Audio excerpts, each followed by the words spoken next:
빰빰빰빰 빠바빠 빰빰빠바빠바 빰빰빰빰 빠바빠 빠바빠빠바바바 빰빰빰빰 빠바빠 빠바빠빠바바 빠바바빠바바빠바빠빠빠빠빠빠. 안녕하세요. 엉클 독두 TV의 표가양배입니다.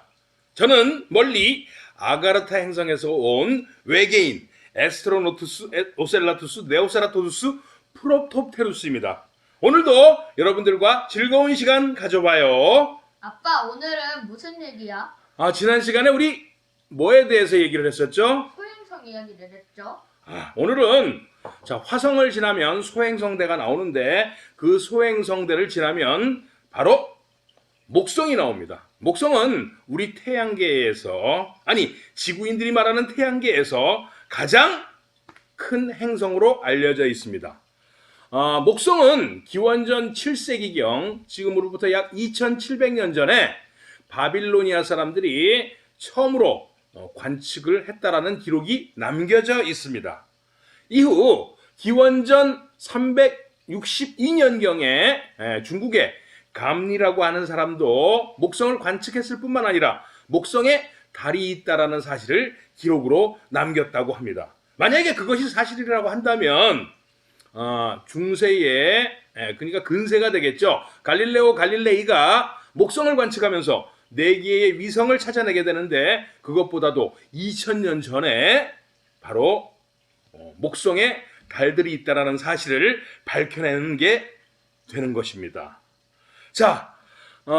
목성은 우리 태양계에서 5번째 행성에 해당합니다. 첫 번째 행성은 수성, 금성, 지구, 화성, 그 다음에 5번째가 바로 목성이 되는 것이죠.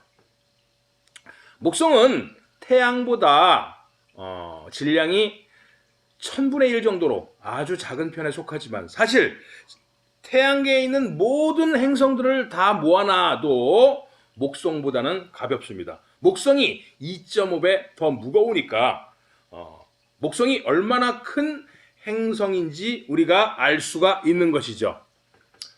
목성은 대략 태양으로부터 약 8억 킬로미터 정도 떨어져 있다고 보면 되는데, 태양에서 지구까지의 거리가 1억 5천만 킬로미터가 되니까 지구에서 목성까지는 약 6억 5천만 킬로미터라고 우리가 보면 되겠죠. 그래서 지구의 탐사선인 보이저 2호가 초속 17km의 속력으로 날아갈 경우 목성까지 가려면 약 1년 정도의 시간이 걸릴 것으로 예상되고 있습니다. 1년이 좀 더 걸리게 되겠죠. 그 탐사선으로 우리가 목성을 관찰하는 것처럼 오늘 이야기를 해보도록 하겠습니다.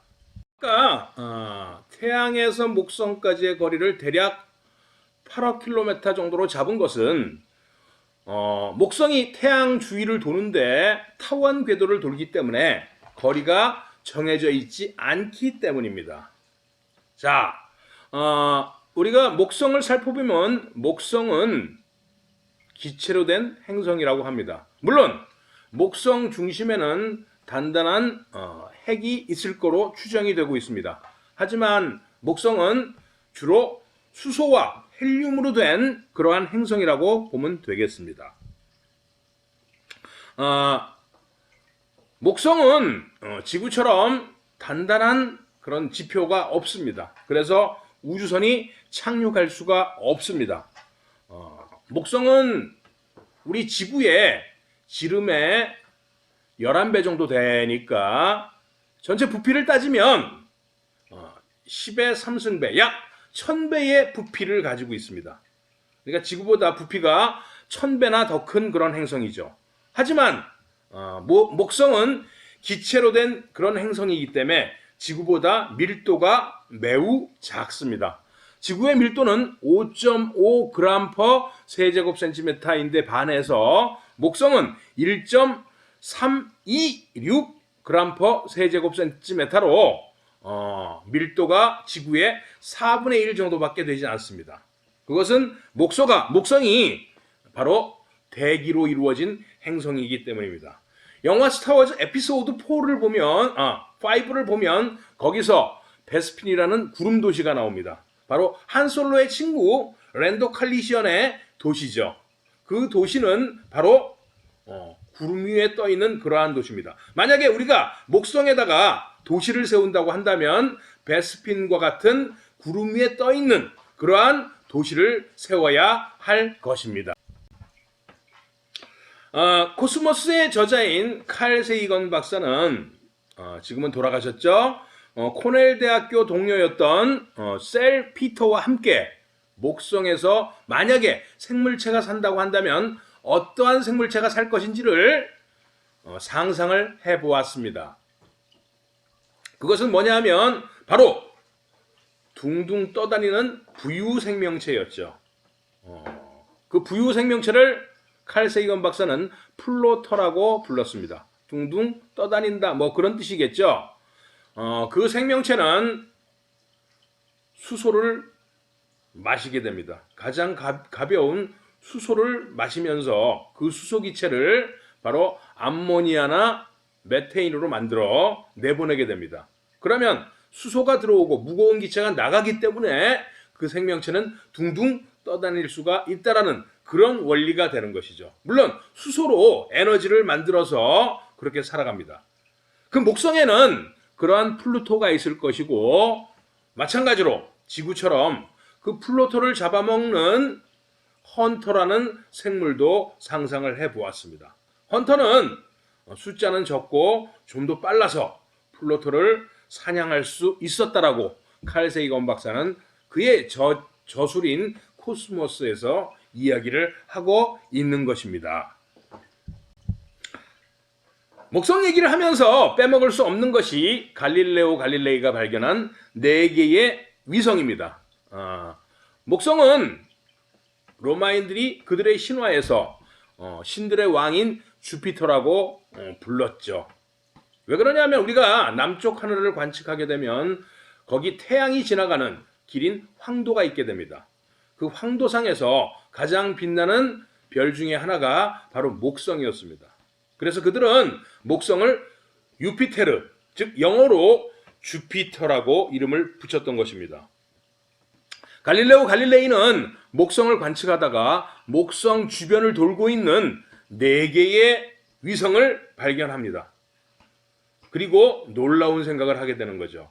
그 당시에는 갈릴레오가 살았던 당시에는 톨레미가 주장한 천동설이 대개 천문학 이론으로 자리를 잡고 있었습니다. 물론 코페르니쿠스가 지동설을 주장하기 시작을 했고 그것이 체계화되어 가는 중이었죠. 갈릴레오 갈릴레이는 목성을 돌고 있는 4개의 위성을 보면서 그 이전까지 우주의 중심은 지구라고 하는 생각을 근본적으로 바꾸는 그런 계기가 됩니다. 왜냐하면 목성 주변에 4개의 위성이 돌고 있었으므로 어쩌면 지구도 태양 주위를 도는 그러한 학설이 맞을 거라고 생각을 했던 것이죠. 자, 갈릴레오가 목성의 위성을 4개를 발견한 이후 시온 마리우스라는 사람이 그 4개의 위성에 이름을 붙입니다. 그 이름이 바로 뭐냐면 이오, 유로파, 가니메다, 칼리스토라고 하는 이름을 붙이게 되는 것이죠. 이들은 소위 그 로마 신화에 나오는 주피터의 여자친구들입니다. 4명의 여자친구들인 것이죠. 이름 잘 지었죠? 자, 그러면 우리 다음 시간에는 우리 주피터, 즉 목성의 4명의 여자친구인 이오, 칼리스토, 가니메데, 유로파에 대해서 얘기를 해보도록 하겠습니다. 오늘은 이야기를 여기까지 마치려고 합니다. 여러분 구독과 좋아요 부탁드립니다. 감사합니다. 다음에 봬요. 안녕!